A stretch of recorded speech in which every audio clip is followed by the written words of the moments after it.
Assalamualaikum students, hope you all are fine. आज हम exercise 7.3 start करेंगे. कल हमने एक्सरसाइज 7.3 की कुछ डेफिनेशंस देखी थी, जैसे कि परसेंटेज, आपकी परसेंटेज प्रॉफिट, परसेंटेज लॉस, आपकी प्रॉफिट लॉस एंड डिस्काउंट. ठीक है, अब हम उसके क्वेश्चन स्टार्ट करते हैं.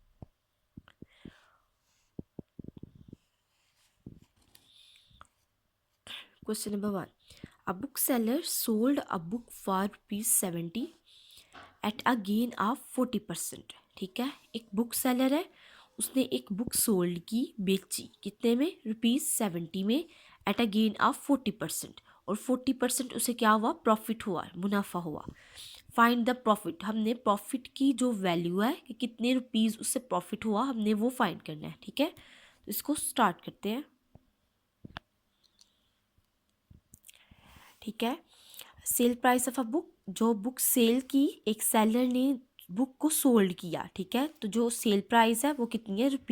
₹70. ठीक है, तो प्रॉफिट परसेंटेज जो उसका गेन था वो कितना था? 40%. इट मीन्स उसने ₹70 में बुक को बेचा और 40% उसे क्या हुआ? मुनाफा हुआ. तो हमने देखना है कि उसे प्रॉफिट में कितने पैसे आए. ठीक है, तो प्रॉफिट का फॉर्मूला लगा ले. प्रॉफिट का फॉर्मूला क्या होता है? Profit is equals to sell price minus cost price. ठीक है, तो आपके पास सेल प्राइस तो है, क्वेश्चन में दी हुई है, उन्होंने स्टेटमेंट में दी हुई है. कॉस्ट प्राइस नहीं है. सबसे पहले आप कॉस्ट प्राइस निकालेंगे. ठीक है, ओके, स्टार्ट करते हैं. First we can find cost price. सबसे पहले हम क्या निकालेंगे? Cost price. उसको निकाल के फिर हम प्रॉफिट के फॉर्मूले में कॉस्ट प्राइस और ये वाली सेल प्राइस पुट करेंगे, तो हमारे पास प्रॉफिट आ जाएगा. ठीक है, हम अज्यूम करते हैं let the cost price is ₹100. हम अज्यूम करते हैं कि हमारे पास कॉस्ट प्राइस क्या है? ₹100. Then the sell price will be, तो सेल प्राइस क्या बन जाएगी? Sell price is equals to, अगर आप सेल प्राइस अब आपने निकालनी है तो सेल प्राइस को इधर ही रहने दे. कॉस्ट प्राइस यहाँ पे क्या हो रहा है? माइनस. और इक्वेशन के अगर हम इसे ब्रैकेट के इस साइड पे ले जाएंगे, इक्वल के इस साइड पे ले जाएंगे, तो ये क्या हो जाएगा? प्लस. तो sell price is equals to profit. आप कॉस्ट प्राइस को इस साइड पे ले आए इक्वल के, तो क्या हो जाएगा? प्लस आपके पास कॉस्ट प्राइस. तो क्या हो गया? Sell price is equals to cost price plus profit. ठीक है, तो कॉस्ट प्राइस हमने अज्यूम की थी. ठीक है, ये हमने खुद से अज्यूम की. वो क्या थी? 100. तो आपके पास प्रॉफिट कितना था?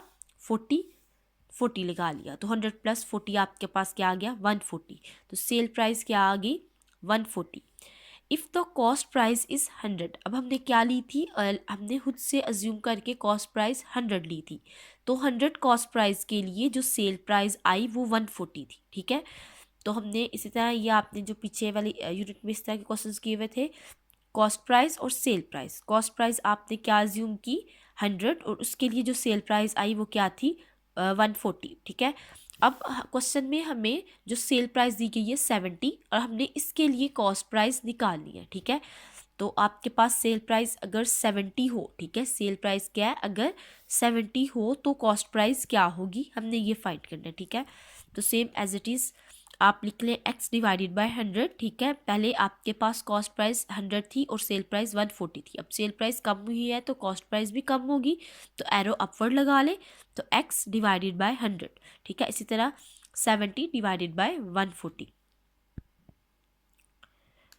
ठीक है, अब हम क्या करेंगे? क्रॉस मल्टीप्लिकेशन कर लेंगे. ठीक है, तो क्रॉस मल्टीप्लिकेशन में क्या करेंगे? x को मल्टीप्लाई कर देंगे 140 से और 70 को मल्टीप्लाई कर देंगे 100 से. तो x multiply by 140 equal 70 multiply by 100. ठीक है, ये क्रॉस मल्टीप्लिकेशन का मेथड है कि आपने क्या करना है? क्रॉस मल्टीप्लाई कर लेना है अपने जो वैल्यूज़ हैं उनको. ठीक है, तो आपके पास ये क्वांटिटी आ गई. अब आपने x निकालना है. x क्या था?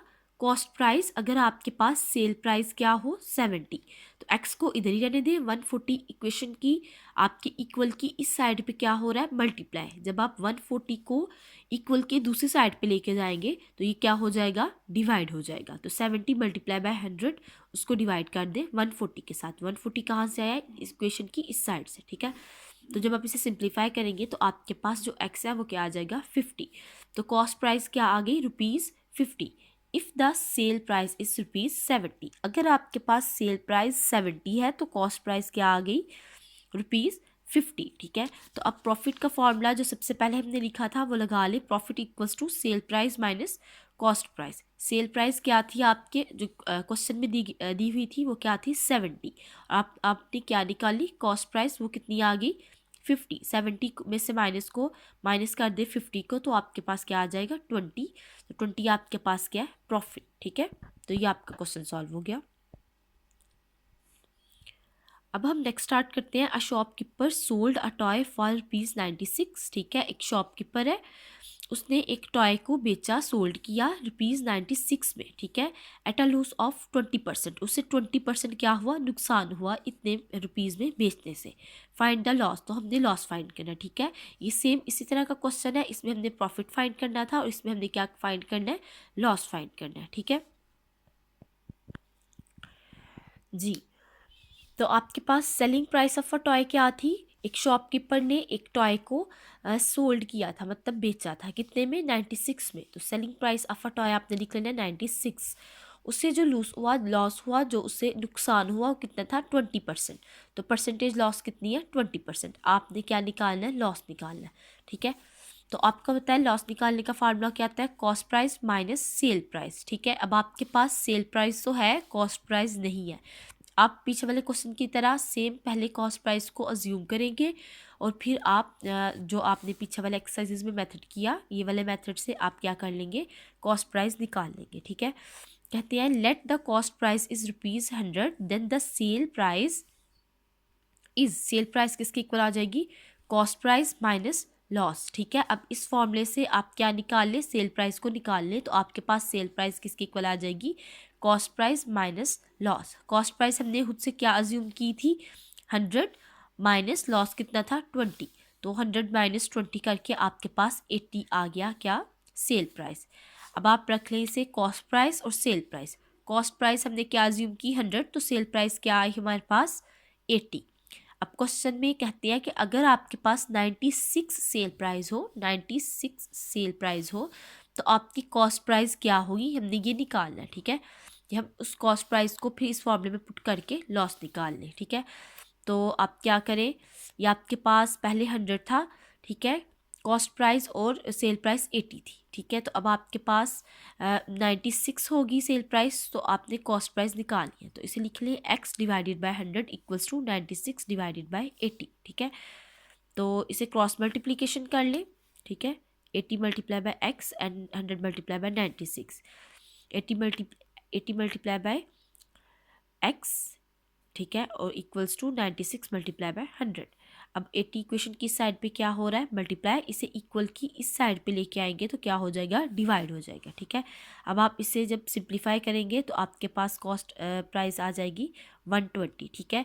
अब आपने इस कॉस्ट प्राइस को, आपका जो ये वाला फॉर्मूला था इसके अंदर पुट करें यहाँ पे, तो आपके पास लॉस आ जाएगा, ठीक है। तो लॉस किसके इक्वल आ गया, cost price minus sale price, ठीक है। तो कॉस्ट प्राइस क्या थी, 120, ठीक है, जो हमने निकाली, माइनस सेल प्राइस क्या थी, 96, जो कि क्वेश्चन में दी गई थी। तो आपने माइनस किया तो आपके पास आंसर क्या आ गया, 24, ठीक है। मतलब 24 रुपीज़ का उसे क्या हुआ, नुकसान हुआ एक टॉय को 96 रुपीज़ में सेल करने से, ठीक है। ओके, क्वेश्चन नंबर 1 भी हो गया और क्वेश्चन नंबर 2 भी। अब क्वेश्चन नंबर 3 भी आ जाए। चांद बॉट अ शर्ट फॉर ₹250, ठीक है। चांद उसने एक शर्ट खरीदी कितने में, ₹250 में, एंड सोल्ड इट, फिर उसी शर्ट को क्या कर दिया, बेच दिया, कितने रुपीज़ में, ₹295, ठीक है। इट मीन्स एक पर्सन है, उसने ₹250 में एक शर्ट को खरीदा और ₹295 में उस शर्ट को क्या कर दिया, बेच दिया। इट मीन्स उससे प्रॉफिट हुआ, उससे मुनाफा हुआ। फाइंड द प्रॉफिट परसेंटेज, और हमने उसी प्रॉफिट परसेंटेज को क्या करना है, फाइंड करना है, ठीक है। ये आपका क्वेश्चन नंबर 3 है। कॉस्ट प्राइस क्या थी शर्ट की, 250, ठीक है। 250 में उसने क्या ली, खुद खरीदी थी, तो कॉस्ट प्राइस क्या आ गई, 250, और आगे से उसने सोल्ड कर दी, जो बेच दी वो कितने में, ₹295 में। तो हमने प्रॉफिट परसेंटेज फाइंड करनी है, ठीक है। प्रॉफिट परसेंटेज का फॉर्मूला कल मैंने आपको बताया था, वो क्या होता है, profit divided by cost price और मल्टीप्लाई बाय 100। अब देखिए प्रॉफिट परसेंटेज के फॉर्मूले में प्रॉफिट की जो वैल्यू है वो आपको नहीं पता, तो सबसे पहले आप प्रॉफिट का फॉर्मूला लगा के प्रॉफिट की वैल्यू निकाल लें। ठीक है, तो प्रॉफिट का फॉर्मूला लगाएंगे, वो क्या हो जाएगा, cell price minus cost price. ठीक है, तो सेल प्राइस क्या थी हमारे पास 295। ठीक है, वो पुट कर ले माइनस आपके फॉर्मूले का, और कॉस्ट प्राइस आपके पास क्या है 250, उसे पुट कर ले। 295 में से जब आप माइनस करेंगे 250 तो आपके पास क्या आ जाएगा 45 आंसर आ जाएगा। ठीक है, इट मीन्स आपका जो प्रॉफिट है वो कितना है 45 रुपीज़ का। अब इस 45 रुपीज़, अब आपने क्या निकालना था, प्रॉफिट परसेंटेज। तो प्रॉफिट परसेंटेज का फॉर्मूला लगा लें जो मैंने यहाँ पे भी पुट किया हुआ है, profit divided by cost price और मल्टीप्लाई बाय 100। इसके अंदर वैल्यू लगाएं, प्रॉफिट की वैल्यू क्या आई 45, डिवाइड कर दे cost price. Cost price question में दी हुई थी वो कितनी थी 250, तो 250 पुट किया और मल्टीप्लाई कर दिया 100 से। ठीक है, अब आप इसे सिंप्लीफाई करेंगे। ठीक है, इसे कटिंग करें, कैलकुलेटर पे सॉल्व कर ले और सिंप्लीफाई करके आपके पास आंसर क्या आ जाएगा 18%। ठीक है, तो प्रॉफिट परसेंट क्या आ गई 18%। ठीक है।